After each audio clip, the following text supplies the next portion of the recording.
You're listening to Puma Podcast. Hi, I'm Nina Toralba, Puma Podcast. You're listening to Teka Teka News. In this episode, Look at all these guys with their laptops just sitting using it as their personal office. I would hate that. Hey! I would hate that. Somebody just doing their homework right there. Yeah, I would hate to have a business where just people come and just use it as their personal office. Use your Wi-Fi, your electricity, buy like one coffee. the idea of the library as a public space enjoys renewed relevance every so often. Only 2 weeks earlier, Scottish travel vlogger Dale Phillip went viral for a video where he complained about the number of students and work teams populating a coffee shop in the Philippines.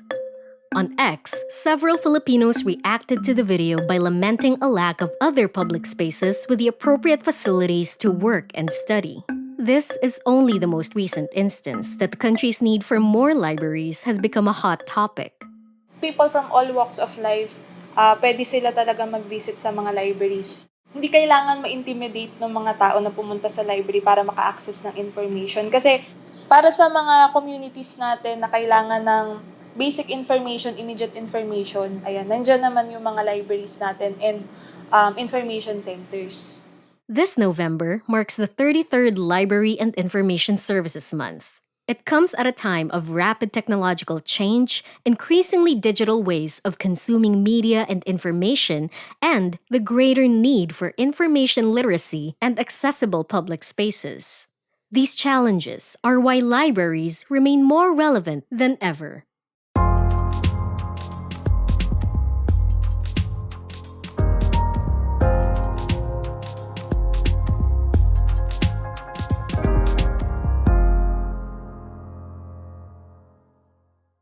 What was the last library you went to? Some may think of the library in their own high school or university, or a handful of well-known public libraries. In Metro Manila, the Quezon City Public Library, the Valenzuela City Library, and the National Library of the Philippines might come to mind. Not everyone will say they've been to the local library in their city or barangay. That is, one out of over 1,600 National Library-affiliated public libraries in the country as of September 2023. So, for this story, I decided to get to know my own city's library. The City of Maykawayan Library is on the second floor of the new City Hall along MacArthur Highway. Previously, it was located in Barangay Kamalig, the City Hall's former address. I was welcomed there by Jean Eunice Lim, City Librarian for Maykawayan. Nung lumipat kami ng 2022, though maliit to kumpara dun sa dati na library namin sa Kamalig. Pero ito, kita mo na malinis, may elevator kung may PWD, isang akyat lang ng elevator. Tapos, very accessible to kumpara dun sa Kamalig na location namin dati. Dati kasi hirap na hirap sila. Dahil nga, ang layo kasi napaka-traffic. Pero ngayon, kahit sino pumunta, wini-welcome ko kahit maliit. Confident ako na competitive yung library. The library offers adequate space and equipment for visitors to work or study from 8 in the morning to 5 in the afternoon. Its book selection includes a Bulacanana section, aside from the more familiar reference, theses and feasibility studies, and children's book sections. In its previous location, the library also housed a film showing area and a mini heritage museum. Nagkakaroon ako ng tour and film showing about history of Maykawayan. Imagine mo, magre-request ako from mayor ng jeep, tapos susundin pa namin yung mga nanonood, mga ALS, That's Alternative Learning System learners. mga teacher, mga senior citizen. Sinusundo namin kung saan silang location. Kasi gusto namin, kung hindi nila kayang pumunta, okay, sunduin namin po kayo. Punta kayo sa library. So ako, nagtutour guide ako. Ito po yung mga pinagmamalaki. 26 barangays tayo. Bawat barangay, yan po yung mga products or mga landmarks na kilala sila. Then, film showing kami. Jean takes pride in the service that the library has given to the residents of Maykawayan, both in its previous and present locations. She estimates having brought over 2,000 people to the library through these Hatid Sundo efforts. The city library has also done various outreach programs for the local community. 2015, nag-start ako ng book donation project. Kumbaga, naglagay kami sa library ng box, tapos parang mag-share ka ng book kung luma ba yan, bago. Tapos ibibigay namin yung mga donation dun sa mga certain groups or people na mapipili ng library para maging recipient. Then, 2016, ayan, nagkaroon na kami ng mga storytelling. So, yung storytelling pa pala naming isa, doon namin naganap sa Hope Horizon, sa Salusoy, which is most of the kids is merong autism. Hope Horizon is a progressive learning school in Maykawayan's Barangay Salisoy. In February 2021, they collaborated with the library on another project in a different barangay. Ia-adapt nung isang student nila yung isang kid.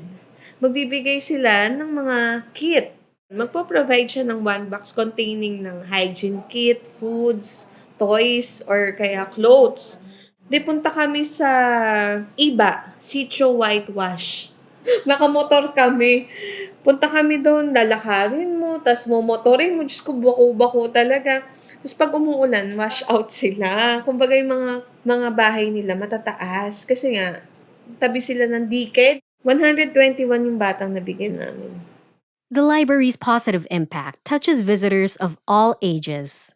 May mga pumupunta dito, mga magre-review sa boards. May lawyer. Sabihin nila, anong ingay po sa SM eh. Kasi ayaw na nila sa bahay. Siguro kasi tinatamad daw sila kasi baka matulog lang pagka magre-review. So eto, nakikita ko na parang comfort zone nila na walang maingay. Meron kasi isang kami nakausap eh. Sabi ko, dati saan ka nagre-review? Sa food court. Kaso mamang ingay. Nakakatuwa kasi na ano nila na, safe spot to ah.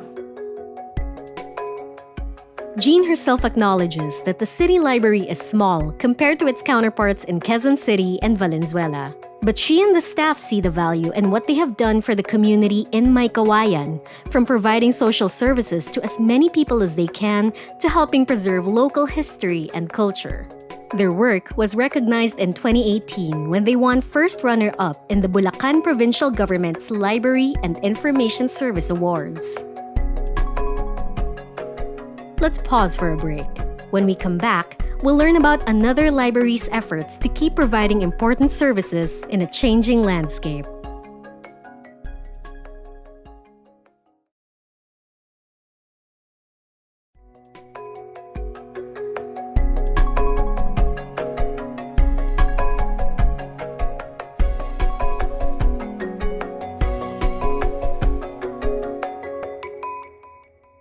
The UP Diliman University Library plays an important role inside and outside the University of the Philippines.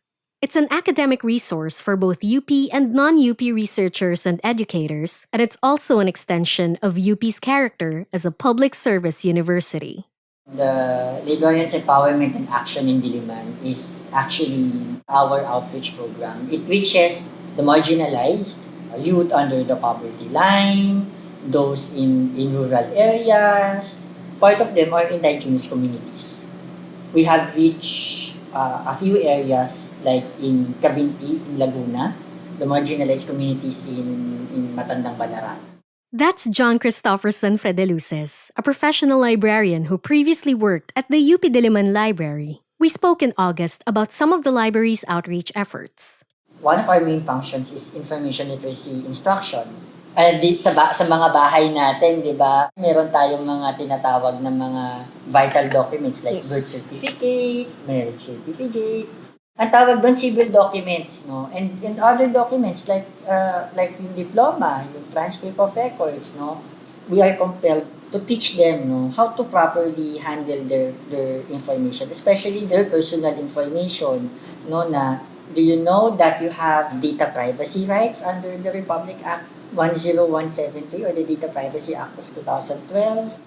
They also teach social media ethics and information-seeking behavior. Doon na umiikot ngayon ng mandato ng aklatan. No, hindi na siya katulad dati na talagang nakasentro lang sa libro. Ngayon, it's all sorts of information, all sorts of data that we can elevate into knowledge, no, and wisdom.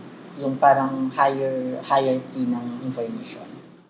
Yung tenets kasi ng information literacy is yung critical thinking. Meaning, may nasagap kang balita, paano mo siya ipoprocess? No?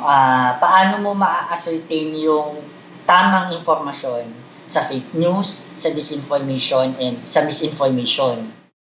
And then, after the critical analysis, decision making. What will you do with that information?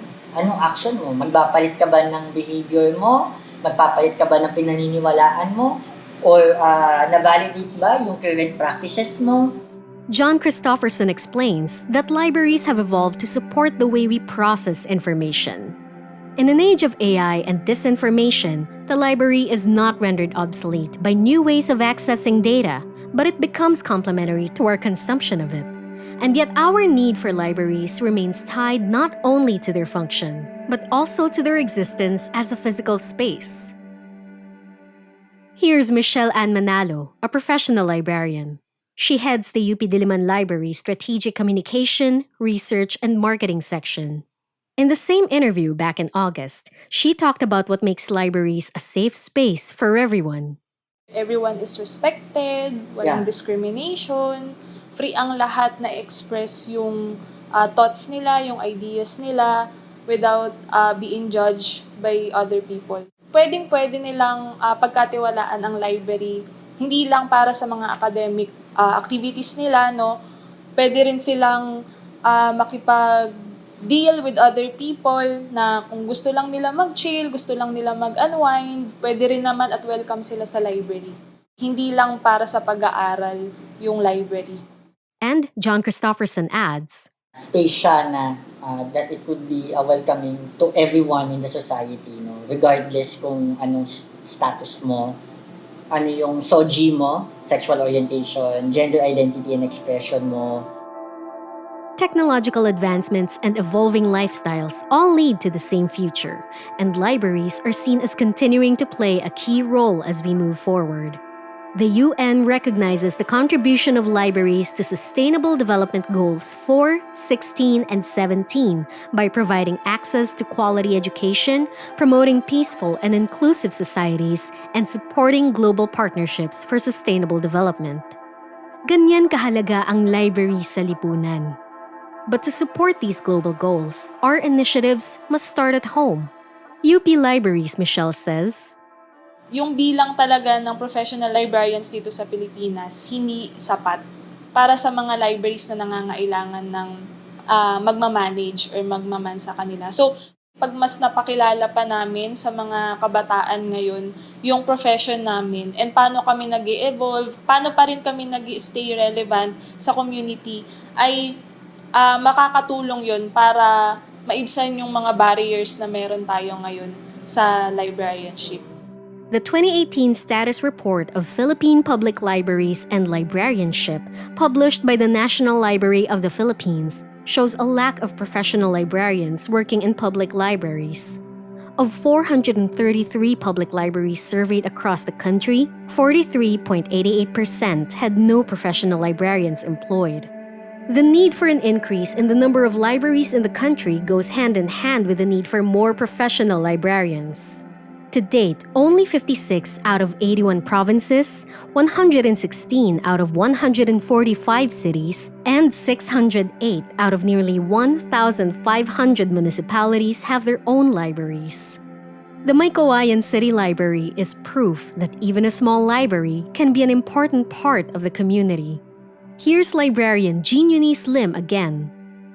From different office or different sangay ng gobyerno, may nakaka-acknowledge at sasabihin sa executive mo na, huy, okay yung library niyo po. Then, sabihin na, oh, okay. Then, parang, ayos to, worth it. Diba?